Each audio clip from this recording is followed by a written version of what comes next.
شروع اللہ کے نام سے جو بڑا مہربان نہایت رحم کرنے والا ہے۔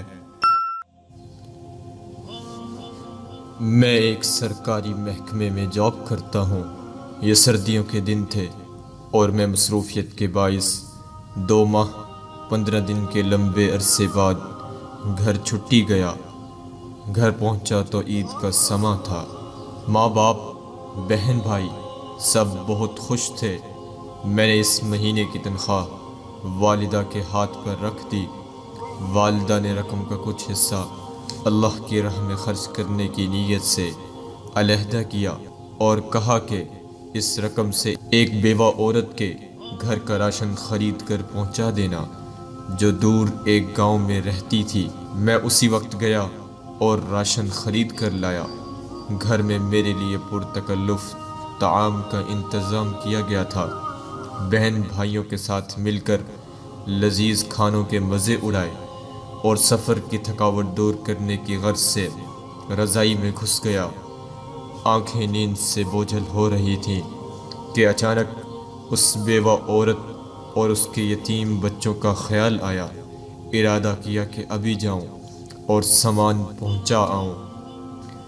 طبیعت میں سستی تھی، سوچا کل پہنچا دوں گا، لیکن بعد میں خیال آیا میں تو پرتکلف کھانے کا مزہ لے چکا، کہیں وہ بچے بھوکے نہ ہوں۔ اسی وقت لحاف سے نکلا، ایک چادر اوڑی، تھیلا موٹر سائیکل پر رکھا اور اس کے گھر کی طرف نکل پڑا۔ شدید سردی تھی، دھند بھی زیادہ تھی۔ ایک دور گاؤں میں اس عورت کا گھر تھا۔ اس کے شوہر مزدوری کرتا تھا اور اس کے 4 بچے تھے۔ ایک ناگہاں حادثے میں شوہر کی موت ہو گئی اور اب اس کے یتیم بچوں پر دست شفقت رکھنے والا کوئی نہ تھا۔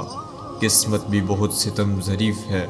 خیالات کا ایک سمندر لیے اس بیوہ عورت کے گھر کے باہر پہنچا۔ گھر کیا تھا بلکہ ایک ڈربہ تھا۔ ایک کمرہ، چھوٹا سا صحن اور خمیدہ سی 4 دیواری تھی۔ دروازہ کھٹکھٹایا تو ایک 5 سالہ بچی باہر آئی جس کے چہرے پر پریشانی، خوف اور بھوک نمایاں تھی۔ میں اس کے چہرے کو تکے جا رہا تھا اور دل ہی دل میں دعا کر رہا تھا کہ اللہ کسی بچے پر ایسا وقت نہ لائے۔ اس بچی نے ایک پرانا سا جوڑا پہنا ہوا تھا اور شدید سردی میں ایک پھٹی پرانی جرسی پہنی ہوئی تھی۔ پاؤں برہنہ تھے، وہ بھی اس سردی میں کہ پیروں کو جما کے رکھ دے۔ میں نے کچھ کہے سنے بغیر راشن والا تھیلا زمین پر رکھا۔ تھیلے کو دیکھتے ہی وہ بولی، کیا اس میں کھانے کا سامان ہے؟ یہ سننا تھا کہ میں حیران ہو گیا۔ ایک بار پھر اس نے یہی سوال دہرایا۔ میں نے مثبت انداز میں سر ہلایا۔ وہ بچی خوشی کے مارے چیختی چلاتی ماں کی طرف بھاگی اور یہ کہے جا رہی تھی، امی فرشتہ آ گیا، امی فرشتہ آ گیا، امی فرشتہ آ گیا۔ اور پھر 2 اور چھوٹے چھوٹے بچے خوشی کے مارے دروازے پر دوڑے چلے آئے، کبھی مجھے دیکھتے، کبھی اس تھیلے کو، اور خوشی سے لوٹ پوٹ ہوئے جا رہے تھے۔ میری آنکھوں سے آنسو رواں ہونے لگے، ہونٹ کپ کپا رہے تھے اور جسم میں ایک سرد لہر سی دوڑ رہی تھی۔ یا اللہ، یہ کیا ماجرا ہے؟ کیوں یہ بچے مجھ گناہگار کو فرشتہ سمجھ بیٹھے ہیں؟ انہی سوچوں میں گم تھا۔ ایک خاتون جو ان کی ماں تھی دروازے پر آئی اور دروازے کی اوٹ میں کھڑی ہو کر کہنے لگی، میرے بچے 2 دن سے بھوکے تھے۔ غیرت گوارا نہیں کرتی تھی کہ کسی کے آگے ہاتھ پھیلاؤں۔ میرے مرحوم شوہر بھی محنت مزدوری کرتے تھے مگر کبھی کسی کے آگے ہاتھ نہ پھیلایا تھا۔ ان کے چلے جانے کے بعد ان کی دیکھ بھال کرنے والا کوئی نہیں۔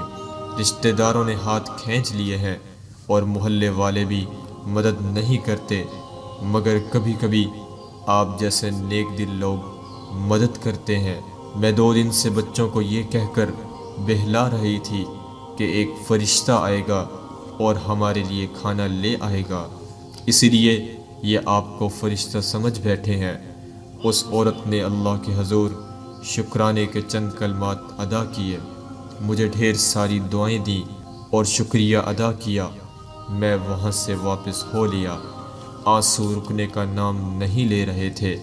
زندگی میں کبھی خود کو اتنا پرسکون محسوس نہیں کیا جتنا آج کر رہا تھا، اور اندازہ لگایا کہ ایک بے بس انسان کی مدد کرنے سے جو روحانی سکون ملتا ہے وہ کسی اور کام میں نہیں۔ ہمارے ارد گرد ایسے بہت سے غرباء ہوتے ہیں جو مستحق ہونے کے باوجود کسی کے آگے ہاتھ نہیں پھیلاتے، مگر مدد کرنے والے ہاتھوں کے منتظر رہتے ہیں۔ 2 وقت کی روٹی ہی ان کا کل جہاں ہوا کرتی ہے۔ ایسے لوگوں کی مدد کرنی چاہیے، چاہے وہ ایک وقت کھانا ہی کیوں نہ ہو۔ میں واپس گھر آیا تو ماں نے پوچھا، بیٹا اتنی رات کہاں چلے گئے تھے بنا بتائے؟ میں بے ساختہ بولا، فرشتہ بننے گیا تھا۔